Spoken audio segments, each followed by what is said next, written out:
आप सबको मेरा नमस्कार। आज की इस वीडियो में हम बात करेंगे अमेरिकन प्रेसिडेंट के इलेक्शन प्रोसीजर की। आप सब जानते हैं कि ये 2024 में अमेरिका में जो प्रेसिडेंट इलेक्शन है वो होने वाली है और इसका इलेक्शन प्रोसीजर जो है वो शुरू हो चुका है। अमेरिका में इलेक्शन हमेशा लीप ईयर में ही शुरू होती है। तो आइए जानते हैं कि ये इलेक्शन प्रोसीजर क्या है। अमेरिका का इलेक्शन प्रोसीजर समझने से पहले हम ये जान लें कि कौन अमेरिका का प्रेसिडेंट बन सकता है, उसके लिए क्या क्वालिफिकेशन होनी चाहिए। तो सबसे पहली क्वालिफिकेशन है कि he must be citizen of America, he must attain the age of 35 years और उसका जो अमेरिका में स्टे टाइम है वो होना चाहिए 14 ईयर्स। अमेरिका का नागरिक हो, जो उम्र है वो 35 ईयर्स हो और उसका अमेरिका में रहने का जो टोटल स्टे है वो 14 ईयर्स से कम नहीं होना चाहिए। जी हाँ, उसकी क्वालिफिकेशन। अब है इसके स्टेप्स। स्टेप्स करने से काफ़ी हद तक ये जो कॉम्प्लेक्स सिस्टम है जो सिंपल हो जाता है। बहुत सारे बच्चे जो शिकायत करते हैं कि जो हमें समझ में नहीं आता, बहुत कॉम्प्लेक्स है। इसके लिए मेरा मानना है कि जहाँ तो कॉलेज की स्टेज पे एक प्ले करवा दिया जाए इलेक्शन प्रोसीजर का, तो बच्चे बड़ी आसानी से समझ सकते हैं। या फिर उनको पीपीटी के थ्रू भी समझाया जा सकता है। अदरवाइज बच्चों के पास और कोई चारा नहीं होता तो वो इसको क्रैम करके ही एग्जाम में लिख देते हैं। चलो, जो बच्चे एग्जाम में जा रहे हैं उनके लिए तो ठीक है कि उन्होंने क्रैम कर लिया, पहले इंट्रोडक्शन लिख दी, फिर उसके बाद क्वालिफिकेशन लिख दी और फिर स्टेप्स लिख दिए याद करके और उसके बाद कंक्लूड कर दिया। लेकिन जो बच्चे किसी कंपटीशन की तैयारी कर रहे हैं उनके लिए थोड़ा मुश्किल हो जाता है। वैसे भी अगर हमें पढ़ना है तो हमें अच्छी तरह से उसको समझना चाहिए, अंडरस्टैंड करना चाहिए। तो मैं आज आपको बड़े सिंपल तरीके से वो स्टेप बताऊंगी जिससे आपको प्रेसिडेंट की इलेक्शन समझ में आ जाएगी। एक्चुअली प्रेसिडेंट की इलेक्शन इसलिए कॉम्प्लेक्स लगती है क्योंकि इसमें बार बार इलेक्शंस हो रहे हैं। तो इलेक्शन होने की वजह से लोग कंफ्यूज हो जाते हैं। तो आज हम बात करते हैं अमेरिकन प्रेसिडेंट के इलेक्शन प्रोसीजर की। सबसे पहले मैं आपको बता दूंगी कि कंपटीशन में कौन कौन होता है। मेन दो पॉलिटिकल पार्टीज हैं, एक डेमोक्रेटिक है, दूसरी रिपब्लिकन पार्टी है। इन दोनों का हार्ड कंपटीशन है। इसके अलावा इंडिपेंडेंट कैंडिडेट भी इस इलेक्शन में पार्टिसिपेट कर सकते हैं और कुछ दूसरी भी जो पॉलिटिकल पार्टीज हैं वो भी आ सकती हैं, लेकिन उनको 1-2% वोट्स ही हमेशा जो मिलती हैं। आज तक अमेरिका के जो हिस्ट्री में जितने भी प्रेसिडेंट हुए हैं वो इन दोनों पॉलिटिकल पार्टी से ही आए हैं। तो क्या स्टेप्स हैं? पहला स्टेप जो है वो है प्राइमरीज। प्राइमरीज इलेक्शन होती है वहाँ पे। तो वो दो तरीके से होती है, जहाँ तो वो स्टेट गवर्नमेंट कंडक्ट करवा देती है, जहाँ फिर इन इलेक्शंस को जो पार्टी है वो कंडक्ट करवाती है। स्टेट गवर्नमेंट का होता है कि जब वो डेलीगेट्स होते हैं जिनका चुनाव करना होता है प्राइमरीज के थ्रू, उसमें कई बार वो पब्लिक को भी शामिल कर लेते हैं। लेकिन जो पार्टीज होती है वो इन इलेक्शन में अपने वर्कर्स और समर्थकों को ही शामिल करती है। तो पहला स्टेप होता है प्राइमरीज। प्राइमरीज इलेक्शन क्यों करवाई जाती है? प्राइमरी सिलेक्शन इसलिए करवाई जाती हैं कि कुछ ऐसे डेलीगेट्स का चुनाव किया जाता है जो आगे चलकर प्रेसिडेंट के कैंडिडेट का नाम प्रपोज भी करते हैं और उसके ऊपर वोटिंग भी करते हैं। ऐसा क्यों करते हैं? क्योंकि जो पार्टी के इम्पोर्टेंट लीडर होंगे वो सब चाहेंगे कि उनको कैंडिडेट की जो टिकट है वो दी जाए। तो अब सबको तो टिकट दी नहीं जा सकती, इसलिए पार्टी क्या करती है कि उसके ऊपर चुनाव करवा लेती है, वोटिंग करवा लेती है। तो जो डेलीगेट्स पहले डेलीगेट चुने जाते हैं, जो डेलीगेट चुने जाते हैं वो दोनों पॉलिटिकल पार्टीज के लिए उनके कैंडिडेट का नाम रिकमेंड करते हैं और नाम रिकमेंड करने के बाद फिर उसके ऊपर वोटिंग भी होती है। और ये इसमें जिसमें कैंडिडेट जो प्रेसिडेंट के लिए कैंडिडेट आना है उसको क्लियर मेजोरिटी चाहिए। और अगर किसी भी कैंडिडेट को क्लियर मेजोरिटी नहीं मिलती है तो इस प्रोसेस को बार बार रिपीट किया जाता है और तब तक रिपीट किया जाता है जब तक कैंडिडेट जो है वो फाइनल नहीं हो जाता। ये है दूसरा स्टेप।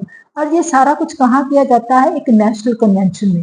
ये सारा प्रोसेस करने के लिए अमेरिका के बड़े बड़े शहरों में एक नेशनल कन्वेंशन, जिसके कहते हैं राष्ट्रीय सम्मेलन, करवाए जाते हैं और उसमें बड़े लोग जो है वो पार्टिसिपेट करते हैं। डिस्कशंस होती हैं, डिबेट्स होते हैं, मतलब काफी चर्चा होती है। जो कैंडिडेट है उनके बारे में, उनमें क्या क्वालिटीज हैं, वो सारा कुछ देख के फिर उसके अंदर जो है वो ये इलेक्शंस करवाई जाती हैं और लास्ट में जो नाम है वो फाइनल कर दिया जाता है कि दोनों पॉलिटिकल पार्टीज की तरफ से कौन कौन कैंडिडेट होगा।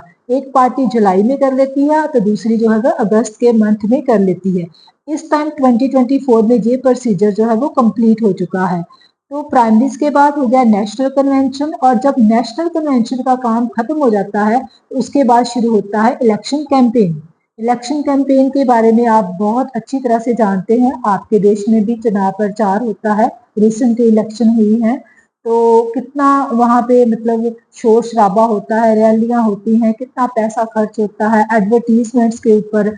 तो मास मीडिया को भी जो है वो उसकी भी मदद ली जाती है। हर पार्टी चाहती है कि मैं इलेक्शन विन करूं। सिमिलरली वो तो अमेरिका के प्रेसिडेंट की इलेक्शन है, जो दुनिया का इतना महान व्यक्ति अपने आप को समझता है, तो उसके इलेक्शन में भी पॉलिटिकल पार्टी दोनों तरफ से पूरा जोर लगा देती हैं। उसके लिए कई तरह के लंच डिनर ऑर्गेनाइज होते हैं, और हमारी पंजाबी शादियों की तरह वहाँ पर भी, जैसे हमारी पंजाबी शादियों में भिंडी से लेकर काले चने से लेकर जो पास्ता तक है, हर तरह की डिश मिलती है, वहाँ पे भी ऐसे ही जो है वो लंच और डिनर ऑर्गेनाइज किए जाते हैं। इलेक्शन ऑफिस खोले जाते हैं। एक दूसरे की जो जो प्रेसिडेंट कैंडिडेट हैं उनकी आपस में भी डिबेट्स करवाई जाती है। कई बार आपने शायद बीबीसी के चैनल पे देखा होगा कि कैसे ट्रंप और जो कमला हैरिस है उनमें डिबेट्स करवाई जा रही है। तो इस तरह से उनकी क्वालिटीज पे चर्चा की जाती है, दोनों पार्टी जोर लगाती है कि हमारा कैंडिडेट जो है वो बेस्ट है। तो इसके अलावा पैसा बहुत पैसा तो पानी की तरह उसमें यूज किया जाता है। बिलियंस के हिसाब से जो डॉलर्स हैं उनका प्रयोग किया जाता है, तो ये दुनिया की सबसे एक्सपेंसिव इलेक्शन भी मानी जाती है। तो इस तरह से उसके बाद इलेक्शन कैंपेन होता है। इलेक्शन कैंपेन जब खत्म हो जाता है चुनाव प्रचार, तो फिर अगला स्टेप शुरू होता है, जिस स्टेप पे जाके आप मोस्टली कंफ्यूज होते हैं कि ये क्या है। वो है जनरल इलेक्शंस। इनको हम जनरल इलेक्शंस कह सकते हैं, या इलेक्टोरल कॉलेज की इलेक्शंस कह सकते हैं। इलेक्टोरल कॉलेज के जो मेंबर हैं वो अमेरिकन कांग्रेस के मेंबर से अलग है। इंडिया में क्या है कि इंडिया में प्रेसिडेंट का चुनाव भी जो लोग हैं वो करते हैं, पर इनडायरेक्ट वे से करते हैं। पहले लोग मेंबर ऑफ पार्लियामेंट का चुनाव करते हैं और स्टेट लेजिस्लेटिव असेंबली के मेंबरों का चुनाव करते हैं, जिन्हें आप एमएलए और एमपीज बोलते हैं। और फिर वही एमपीज, इलेक्टेड एमपीज और इलेक्टेड एमएलए जाकर प्रेसिडेंट का चुनाव करते हैं। ये एक इनडायरेक्ट इलेक्शन है। सिमिलरली अमेरिका में भी संविधान में इसी बात का ही व्यवस्था की गई है कि जो प्रेसिडेंट है he will be indirectly elected by the people. तो लोग पहले चुनाव मंडल का चुनाव करेंगे, और उसके बाद जो चुनाव मंडल के मेंबर होंगे वो प्रेसिडेंट का चुनाव करेंगे। अब हाउस ऑफ रिप्रेजेंटेटिव के 435 मेंबर्स हैं, सेनेट के 100 मेंबर्स हैं, और डिस्ट्रिक्ट ऑफ कोलंबिया के 3 मेंबर हैं। तो टोटल हो गए 538 मेंबर्स। अब इनके इक्वल ही एक और समूह तैयार किया जाएगा जिसको कहते हैं इलेक्टोरल कॉलेज। तो इलेक्टोरल कॉलेज में भी सिमिलर इतने ही मेंबर होंगे 538, लेकिन वो अमेरिकन कांग्रेस के मेंबरों से अलग होंगे, और वही आगे जाके अमेरिकन प्रेसिडेंट को अपनी वोटिंग करेंगे। अब ये जो मेंबर हैं ये अमेरिका के डिफरेंट जो स्टेट्स हैं वहां से आएंगे, और डिफरेंट स्टेट्स को सीट्स कैसे अलॉट की जाती हैं। जिस स्टेट की पॉपुलेशन ज्यादा है, कहते हैं कि more population more seats and more influence, मतलब उनकी पॉपुलेशन ज्यादा है तो सीटें भी ज्यादा होंगी और उनका इलेक्शन में इन्फ्लुएंस भी ज्यादा होगा। इंडिया में भी ऐसे ही है। आप देखो जो उत्तर प्रदेश है उसकी लोकसभा में 80 सीट्स हैं, और बिहार की 40 सीट्स हैं। तो ज्यादा इन्फ्लुएंस जो है वो इसी तरफ से ही रहता है। प्राइम मिनिस्टर के बनने के चांसेस गुजरात से, बिहार से, यूपी से ज्यादा बनते हैं। तो अमेरिका में भी जो कैलिफोर्निया है वो सबसे ज्यादा आबादी वाली स्टेट है, तो वहां से सीट्स भी ज्यादा हैं। तो कैलिफोर्निया की सीट्स 52 हैं, तो नेचुरल है कि उनका इन्फ्लुएंस जो है वो ज्यादा रहेगा इलेक्शंस में। अब होता क्या है, अब जो कंफ्यूज करने वाली बात है कि ये कैसे डिवाइड करते हैं इन सीट्स को। तो एक लिस्ट सिस्टम को अडॉप्ट किया जाता है।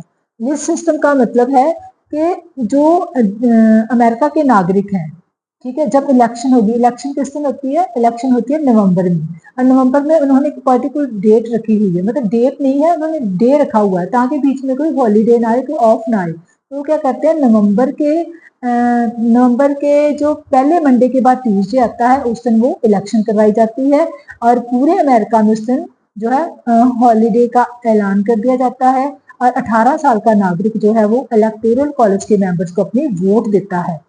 अब जब रिजल्ट आता है तो वो किस बेस पे आता है, जो नागरिक है वो किसी पर्टिकुलर कैंडिडेट को वोट नहीं दे रहा है, वो वोट देता है लिस्ट को। दोनों पार्टियों की लिस्ट है, अपनी अपनी लिस्ट है।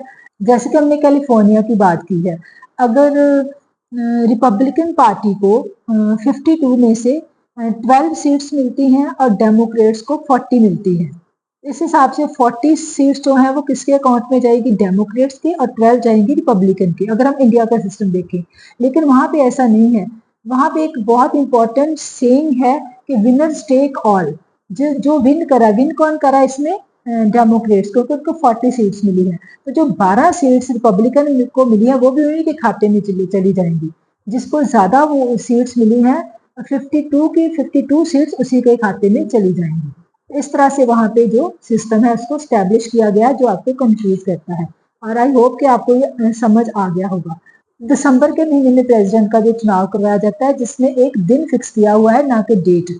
और वो दिन क्या है कि दिसंबर के महीने में जो सेकंड ट्यूसडे आएगा, उसके बाद जो वेडनेसडे आएगा, उस दिन प्रेसिडेंट की इलेक्शन होगी। ये एक जस्ट फॉर्मेलिटी होती है, नवंबर के बाद ही क्लियर हो जाता है कि अमेरिका का प्रेसिडेंट कौन बनेगा।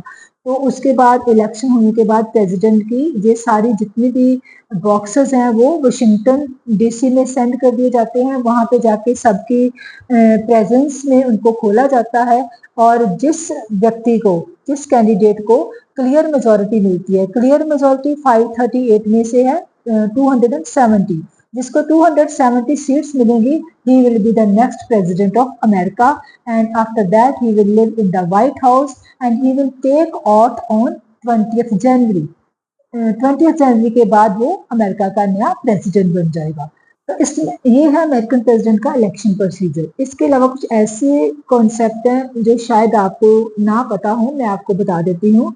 इस इलेक्शन में स्विंग स्टेट्स जो है वो भी बहुत बड़ा रोल प्ले करती हैं। स्विंग स्टेट क्या होती है, जिनका मूड चेंज हो जाता है। आज वो डेमोक्रेट्स के साथ है तो कल वो रिपब्लिकन के साथ जा सकती हैं। जब बाइडेन और ट्रंप के बीच में कंपटीशन था, उस टाइम पे 7 स्विंग स्टेट्स जिनको डिक्लेयर किया गया इस इलेक्शन में, वो कौन सी थी, वो थी जिनमें से 6 स्टेट्स में बाइडेन जीत गए थे और एक में ट्रंप जीते थे। तो इस बार जो ये इलेक्शन होगी, इसमें जो ट्रंप है इन्हीं स्टेट्स पे ही फोकस करेंगे, क्योंकि उनको पता है कि मैं इन स्टेट में हार गया था। उसी तरह से जो डेमोक्रेट्स हैं वो भी उसी में फोकस करेंगे, क्योंकि उनको पता था कि हमें यहाँ से जीत हासिल हुई थी। तो इन स्टेट्स के ऊपर काफी फोकस किया जाता है, जो स्विंग स्टेट्स होती हैं। तो स्विंग स्टेट्स भी जो है वो बदलती रहती हैं, एक ही नहीं रहती कि ये स्विंग स्टेट्स है। किसी इलेक्शन में कोई स्विंग स्टेट्स हैं, किसी इलेक्शन में कोई स्विंग स्टेट्स है। जो ज्यादा इन्फ्लुएंस कर जाती है उनको स्विंग स्टेट्स कहते हैं। इसके अलावा एक और चीज है, अमेरिका में जब इलेक्शन 2016 में हिलारी क्लिंटन और ट्रंप के बीच में मुकाबला था, उस टाइम पे ट्रंप अमेरिका के प्रेसिडेंट बने थे, क्योंकि उनको 300 से अधिक सीट्स प्राप्त हुई थी। लेकिन जो हिलारी क्लिंटन की पॉपुलर वोट थी, अगर उसकी गिनती की जाए तो वो क्लिंटन से कहीं ज्यादा थी, नियर अबाउट 30 लाख वो ज्यादा थी। तो लेकिन वहां पे क्योंकि वोट्स को इम्पोर्टेंस नहीं देते हैं, वहां पे सीट्स को इम्पोर्टेंस देते हैं, तो जीता कौन, ट्रंप। तो वो इस सिस्टम को भी लेकर काफी वहां पे चर्चा हो रही है कि इलेक्टोरल कॉलेज जो है इसको रिप्लेस करना चाहिए, कोई नया सिस्टम लेके आना चाहिए। इसके अलावा उसमें है कि ये एक्सपेंसिव भी बहुत है, बहुत ज़्यादा इसमें एक्सपेंसेस खर्च होते हैं, सारा जनता का पैसा ही लगता है इसमें। तो एक और है कि ये कम्प्लेक्स है, इसको थोड़ा जो सिंपल कर दिया जाए। तो सिंपल तो मैंने कर ही दिया है। आई होपफुली कि आपको समझ आ गया होगा। अगर नहीं समझ आया तो आप कमेंट कर सकते हैं, मुझे बता सकते हैं। सारे स्टेप्स को आराम से पढ़े, बड़े आराम से बार बार मेरी वीडियो को देखेंगे तो आपको समझ में आ जाएगा। पहली बार थोड़ी कंफ्यूजन होगी, लेकिन जब बार बार देखेंगे तो वो समझ आ जाएगी। मेरी वीडियो को प्लीज शेयर करें, नॉलेज को अपने पास मत रखें। जो भी आपके आसपास नीडी स्टूडेंट्स हैं उनकी जरूर हेल्प करें। और मैं भी कोशिश कर रही हूँ, और मैं अगली वीडियो में फिर आऊंगी आपके लिए कुछ इंपॉर्टेंट कॉन्सेप्ट लेकर। तब तक के लिए take care and bye bye.